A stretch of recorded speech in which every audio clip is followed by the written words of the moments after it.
Hello friends, আপনারা সবাই কেমন আছেন? আশা করি সবাই ভালো আছেন। সো আজকের ভিডিওতে আমি আপনাদের দেখাবো আপনারা কীভাবে আপনাদের পিসিকে একটু ফাস্টার করতে পারেন স্লো থেকে।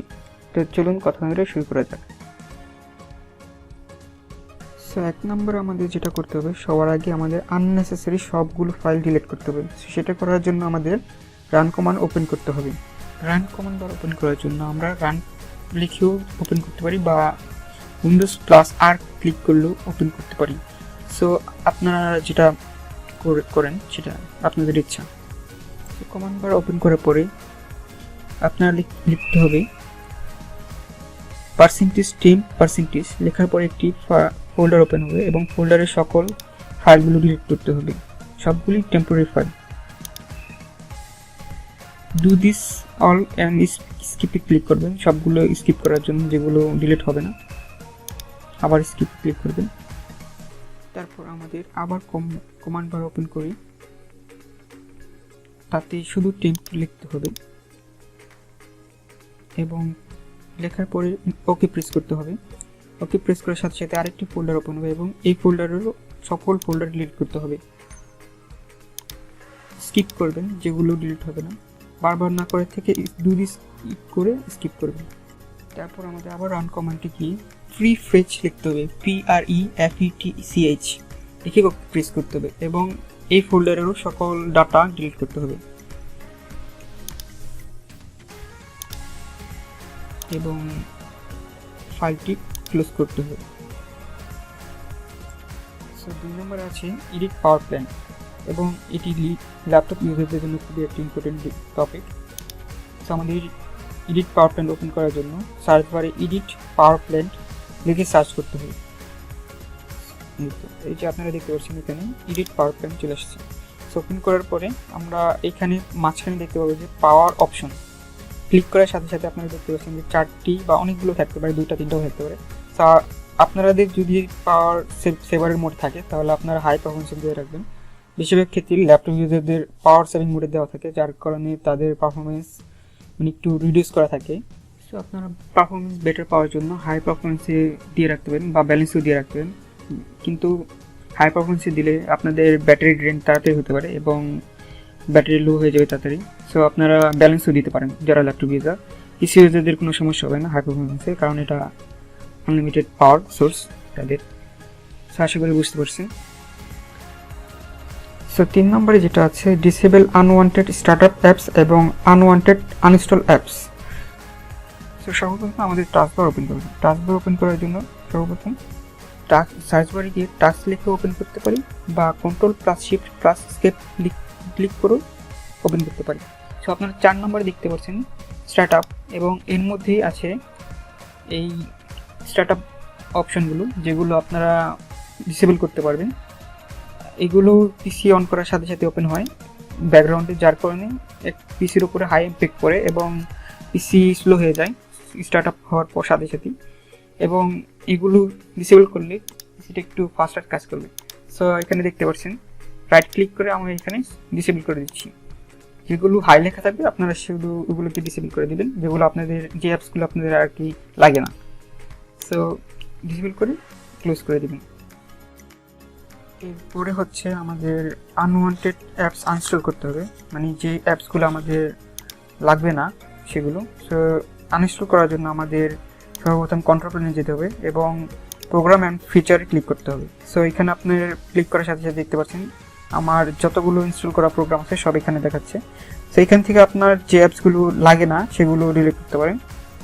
ডিলিট করার ফলে আপনার সি ড্রাইভের স্পেসটা একটু খালি হবে, যার কারণে আপনার ল্যাপটপটি বা পিসিটি একটু স্মুথলি কাজ করবে। সবাই বুঝতে পেরেছি। তো 4 নম্বর যেটা আছে defragment and optimize drive.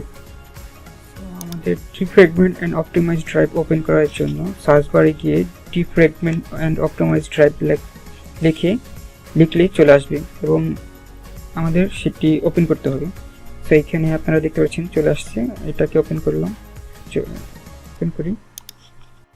Open হওয়ার পরে আপনারা দেখতে পাচ্ছেন যে আপনার ল্যাপটপ বা পিসির সবগুলো ড্রাইভ এখানে শো করছে। শুধু আপনার এখানের সি ড্রাইভটি অপটিমাইজ করতে হবে। সো সি ড্রাইভটি সিলেক্ট করে অপটিমাইজে ক্লিক করতে হবে।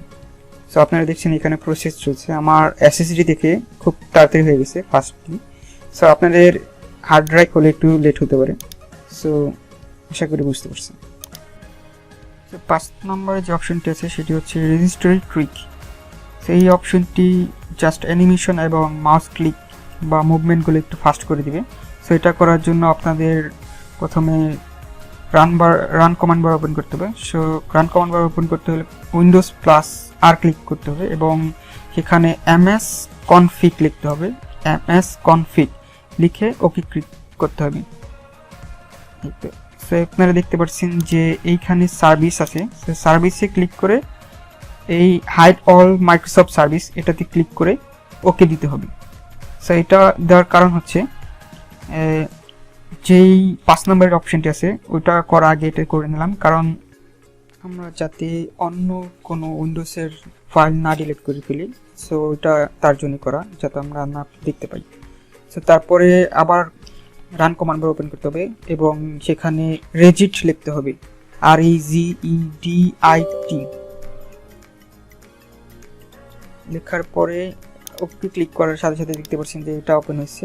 সো ওপেন করার পরে আপনারা এখানে কন্ট্রোল প্যানেলে গিয়ে মাউসে ক্লিক করবেন এবং মাউস ক্লিক করার পরে এখানে দেখতে পাচ্ছেন মাউস হভার টাইম। সো এখানে ডাবল ক্লিক করবেন, ডাবল ক্লিক করে ওপেন করবেন। এখানে দেখতে পাচ্ছেন 10, এখানে আগে থেকে 400 থাকবে। সো আপনাদের আরেকবার দেখিয়েছি, এভাবে 400 থাকবে এবং 400 কেটে 10 লিখে ওকে প্রেস করবেন এবং ক্লোজ করে দিবেন।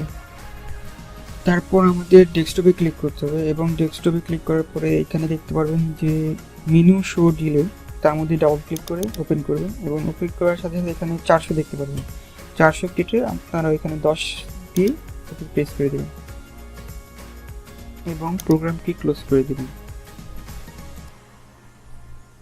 1 নম্বরে একটি কথা বলতে ভুলে গিয়েছিলাম, সেটা হচ্ছে যে আপনারা 1 নম্বরে যে ফাইলগুলো ডিলিট করেছিলেন সেগুলো রিসাইকেল বিনে থেকে যায় এবং সেগুলো ক্লিন করতে হলে আপনাকে রিসাইকেল বিন রাইট ক্লিক করে এমটি রিসাইকেল বিন করতে হবে। তাহলে সব আগের যে রিসাইকেল হওয়া ফাইলগুলো আছে সেগুলো ডিলিট হয়ে যাবে। সো 6 নম্বরে যেটা আছে সেটা হচ্ছে app opening automatic to manual. তো চলুন কীভাবে করতে হয় সেটা দেখি। তো এটা করার জন্য আমাদের রান কমান্ড ওপেন করতে হবে এবং সেখানে লিখতে হবে service.msc। service.msc যে আপনারা দেখতে পাচ্ছেন এখানে service.msc লিখে ওকে প্রেস করতে হবে বা এন্টার প্রেস করতে হবে। এখন আপনারা দেখতে পাচ্ছেন যে এখানে অনেক কিছু আছে যেগুলো রানিং দেখাচ্ছে এবং আপনারা দেখতে পাচ্ছেন যে অটোমেটিক এবং ম্যানুয়াল অনেকগুলোতে দেখাচ্ছে। সো যেগুলো অটোমেটিক আছে, যে অ্যাপসগুলো আপনারা চান না যে ব্যাকগ্রাউন্ডে চলুক, সেগুলোকে জাস্ট রাইট ক্লিক করে অটোমেটিকের মধ্যে রাইট ক্লিক করে ম্যানুয়াল করে দেবেন। দেখতে পাচ্ছেন যে এখানে অনেকগুলো আছে যেগুলো মাইক্রোসফটের আছে, ওইগুলো অটোমেটিক যেটা আছে সেটা রাখবেন। মাইক্রোসফট বা কোনো সিস্টেম অ্যাপস কোনো কিছু চেঞ্জ করবে না। যেগুলো হচ্ছে আপনি ইনস্টল করেছেন বা আপনার যেটা মনে হচ্ছে যেটা আপনার লাগবে না, স্কাইপ ধরেন, তারপর মাইক্রোসফটের ওই পাওয়ার পয়েন্ট ভাবি যা ছিল যেগুলো আপনার অনেক দিন ধরে ইউজ করে না, বাট ব্যাকগ্রাউন্ডে দেখা যায় অটোমেটিক রান হয়ে যায় এবং চলতে থাকে। সো সেগুলো এইভাবে ম্যানুয়াল করে দেবেন। জাস্ট রাইট ক্লিক করে ওই অটোমেটিক চেঞ্জ করে জাস্ট ম্যানুয়াল করে দেবেন। তো ম্যানুয়াল করলে যেটা হয় আর কি, যে পিসি অন করার সাথে সাথে ওই অ্যাপসগুলো অটোমেটিকলি ওপেন হয় না বা রান হয় না। সো আপনার ম্যানুয়াল করলে ওইটা আপনারা যখন ওপেন করবেন তখনই ওপেন হবে, আর ক্লোজ করলে অটোমেটিক ক্লোজ হয়ে যাবে আর ওটার ব্যাকগ্রাউন্ডে রান থাকবে না। এরপরে প্রোগ্রামটি ক্লোজ করে দিবেন। তো এই 6টি পদ্ধতি অ্যাপ্লাই করার পরেও যদি আপনার পিসি স্লো হয়ে থাকে তাহলে আপনাদের এই 5টি কাজ করতে হবে। সেটি হচ্ছে প্রথমে আপনাদের হার্ড ড্রাইভগুলো চেক করতে হবে। হার্ড ড্রাইভ বলতে যেটা আপনার সি ড্রাইভ, যেটা ভিতরে উইন্ডোজ দেওয়া আছে, এবং দ্বিতীয় হচ্ছে আপনার উইন্ডোজ ফাইলগুলো চেক করতে হবে যে কোনো উইন্ডোজ ফাইলে কোনো এরর আছে নাকি বা কোনো ক্র্যাক আছে নাকি। দেন 3 নম্বরে যেটা আছে সেটা হচ্ছে আপনার মেমোরি ইস্যু। যদি আপনার র্যামে কোনো সমস্যা থাকে তার কারণেও এটা হতে পারে, র্যামের কিছু এরর থাকলে সেটা হতে পারে। দেন 4 নম্বরে যেটা আছে আপনি হোল ড্রাইভটাকে ফরম্যাট করে দেন রিইনস্টল করতে পারেন উইন্ডোজ যেটাই হোক 7 বা 10। অ্যান্ড লাস্টলি যেটা করতে পারেন, আপনি আপনার এসএসডি এইচডিডি থাকলে এসএসডিতে রিপ্লেস করতে পারেন, বা আপনার একটু র্যাম বাড়াতে পারেন। যদি আপনার 4 GB র্যাম থাকে তাহলে 8 GB করতে পারেন, বা 8 GB থাকলে 12 GB 16 GB করতে পারেন। তা আশা করি আপনারা বুঝতে পারছেন। সো প্রথম 3টা আপনারা কীভাবে করতে পারেন সেগুলো একটু পরে দেখাবো আপনাদের। সো কথা না বলে চলুন দেখি এই 3টির মধ্যে প্রথমটি কীভাবে করতে হয়। সো প্রথমটি করার জন্য আমাদের কমান্ড প্রম্পট ওপেন করতে হবে। কমান্ড প্রম্পট ওপেন করার জন্য আপনাদের সার্চ বারে গিয়ে সিএমডি লিখতে হবে। সিএমডি লিখে কমান্ড প্রম্পট আসার পরে রাইট ক্লিক করে রান অ্যাজ অ্যাডমিনিস্ট্রেটরে ক্লিক করতে হবে। ক্লিক করার সাথে সাথে কমান্ড প্রম্পটটি ওপেন হয়ে যাবে এবং এখানে টাইপ করব WMIC লিখে এন্টার প্রেস করব এবং তারপর লিখব disk drive space get space status লিখে ওকে প্রেস করব।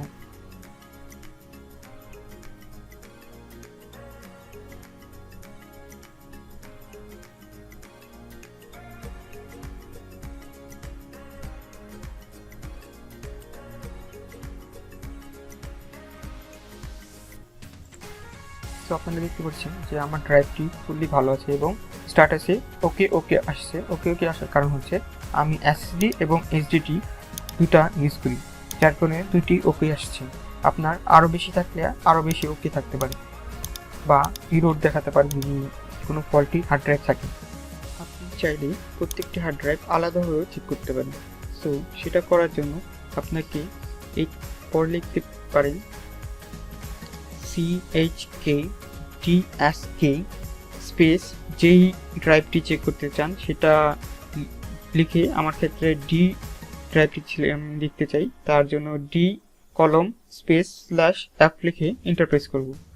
ইন্টারপ্রেস করার সাথে সাথে দেখতে পারবেন আপনারা যে আমার ড্রাইভে কিছু প্রসেস হচ্ছে। প্রসেস হওয়ার পরে আমার ড্রাইভটি ভালো না খারাপ সেটা দেখাবে। আপনারা এখানে দেখতে পাচ্ছেন যে এখানে লেখা আছে Windows has scan the file system and found no problem. তার মানে উইন্ডোজ স্ক্যান করার পরে কোনো প্রবলেম খুঁজে পাইনি, এবং নিচে লেখা আছে নো ফার্দার অ্যাকশন রিকোয়ার, মানে আমার কোনো অ্যাকশনের প্রয়োজন নেই যেহেতু আমার হার্ড ড্রাইভটি পুরোপুরি ভালো। যদি কোনো এরর থাকতো সেখানে এখানে কিছু দেখাতো বা কিছু বলতো। সো 2 নম্বরে যেটা আছে সেটা হচ্ছে চেক উইন্ডোজ ইন্টিগ্রিটি। সো এটা করার জন্য আমাদের কমান্ড প্রম্পট আবার ওপেন করতে হবে এবং ওপেন করার পরে সেখানে লিখতে হবে SFC স্পেস /scan now এবং স্ক্যান নাও ক্লিক করে মানে লিখে তারপর ইন্টারপ্রেস করতে হবে। ইন্টারপ্রেস করার সাথে সাথে আপনারা এখানে দেখতে পাচ্ছেন যে এখানে লেখা আছে যে কিছু টাইম নেবে, this process will take some time, তার মানে কিছু টাইম লাগতে পারে, প্রায় 20 মিনিটের মতো লাগতে পারে, আবার 2 মিনিটও হয়ে যেতে পারে। আমার প্রথমবার করাতে 2 মিনিট হয়ে গেছিল, কিন্তু দ্বিতীয়বার যখন করছি তখন প্রায় আমার 20 মিনিটের মতো লাগছে। সো আপনারা ঘাবড়াবেন না, টাইম লাগলে একটু ওয়েট করবেন। সো কিছুক্ষণ পর যখন কমপ্লিট হয়ে যাবে 100%, তখন এখানে দেখাবে যে একটু ওয়েট করবেন। ওয়েট করলে আমি টাইমটা একটু স্কিপ করে দিচ্ছি। সো এখানে আপনারা দেখতে পাচ্ছেন যে 100% কমপ্লিট হয়ে গেছে। কমপ্লিট হওয়ার পর এখানে লেখা আছে যে Windows resource protection did not find any integrity violation. So এখানে কোনো তারা করাপশন বা কোনো ভায়োলেশন পায় না, যে কোনো ফাইল মিসিং বা কোনো সিস্টেমের ক্র্যাক হয়েছে এরকম এরর কোনো কিছু দেখা নেই, তার মানে এটা পুরো প্রপার ভালো কাজ করছে। সো 3 নম্বরে যেটা আছে সেটা হচ্ছে চেক মেমোরি ইস্যু। সো এটা করার কারণ হচ্ছে যে আপনাদের মেমোরিতে কোনো প্রবলেম থাকলে সেই কারণে ল্যাগ দিতে পারে, যেমন অনেক ধরনের এরর। তো এটা চেক করার জন্য আমাদের জাস্ট সার্চ বারে গিয়ে লিখতে হবে উইন্ডোজ মেমোরি ডায়াগনস্টিক্স। তো লেখার সাথে সাথে আপনারা দেখতে পাচ্ছেন যে এখানে চলে আসছে। তো আসার পরে এটাকে ওপেন করবেন। ওপেন করার পরে সাথে সাথে দেখবেন এখানে একটা পপ আপ আসছে। সে পপ আপে থাকবে যে রিস্টার্ট নাও এবং চেক ফর প্রবলেম। সো এটা ক্লিক করে সাথে সাথে আপনাদের পিসিটা রিস্টার্ট নেবে। সো রিস্টার্ট ক্লিক করলে আপনার পিসিটি সাথে সাথে রিস্টার্ট নেবে এবং রিস্টার্টের পর আবার অন হওয়ার টাইমে আপনার র্যামটি চেক করবে। সো র্যামটি চেক করার জন্য 1 থেকে 100% একটি প্রসেস চলবে। সেটা কমপ্লিট হওয়ার পর আপনার র্যামের কোনো এরর থাকলে সেটা দেখাবে। আশা করি বুঝতে পারছেন। সো এইখানে 5 নম্বরে যেটা সেটা তো আমি আগেই বলছি যে replace your HDD to SSD, এবং আপনার মেমোরি কম থাকলে অবশ্যই বাড়াবেন। 4 GB থাকলে 8 GB করবেন, বা 8 GB থাকলে 12 GB 16 GB করতে পারেন। তো আশা করি বুঝতে পারছেন। আসলে আমি ভিডিওটি যখন রেকর্ড করছিলাম তখন আমার মাইকের সুইচটি অন করতে ভুলে গিয়েছিলাম, যার কারণে আমার পুরো ভিডিওতে কোনো ভয়েস ছিল না এবং পরবর্তীতে আমার একটি ভয়েস ওভার দিতে হয়েছে, যার কারণে আপনারা দেখতে পাচ্ছেন ভিডিওতে অনেক জায়গায় আমি বেজে গিয়েছিলাম। আশা করি আপনারা একটু কনসিডার করে নেবেন। আসলে এটা আমার প্রথম ভিডিও ছিল টিউটোরিয়াল। তো আপনারা ভালো লাগলে অবশ্যই কমেন্টে আমাদের জানাবেন এবং উৎসাহ দিবেন যাতে আমি নেক্সটে আরও ভিডিও বানাতে পারি এবং পুরোপুরি ক্লিয়ারভাবে বোঝাতে পারি। আসলে আমার ফার্স্ট টাইম হওয়াতে আমি অনেক জায়গায় বেঁচে গিয়েছি, আশা করি আপনারা বুঝতে পারছেন।